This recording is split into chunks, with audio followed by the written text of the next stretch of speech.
क्रांतीज्योती सावित्रीबाई फुले यांच्या 3 जानेवारी 2026 रोजीच्या जन्मोत्सवानिमित्त संग्रामपूर येथे मोफत आरोग्य तपासणी व औषध वितरण शिबिराचे आयोजन करण्यात आले होते। Saurabh medical and general hospital Sangrampur येथे पार पडलेले हे शिबिर अत्यंत यशस्वीरित्या संपन्न झाले।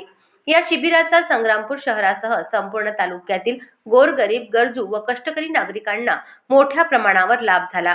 अनेक नागरिकांनी मोफत आरोग्य तपासणी, औषधोपचार तसेच तज्ञ डॉक्टरांकडून वैद्यकीय मार्गदर्शनाचा लाभ घेतला।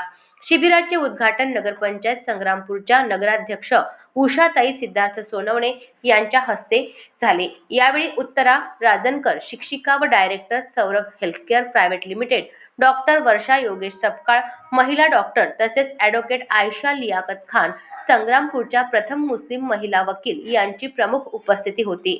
शिबिरात doctor Saurabh Tayde, MS general surgeon व doctor Vinod Punde, BDS dental surgeon यांनी सेवा दिली। अंगावरील व स्तनावरील गाठी, हर्निया, हायड्रोसिल तसेच दातांचे आजार, दातदुखी व कीड यांची तपासणी करण्यात आली। महाराष्ट्र बांधकाम कामगार कार्ड धारकांसाठी मोफत रक्त तपासणी तसेच ऑपरेशनसाठी आवश्यक औषधे व साहित्य मोफत देण्यात आले।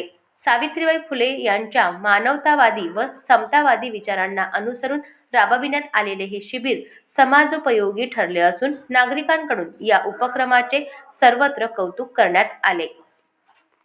अशाच महत्त्वपूर्ण बातम्यांच्या अपडेट्ससाठी अजिंक्य भारत न्यूजच्या पेजला फॉलो करा आणि सबस्क्राइब करा। Thank you for watching.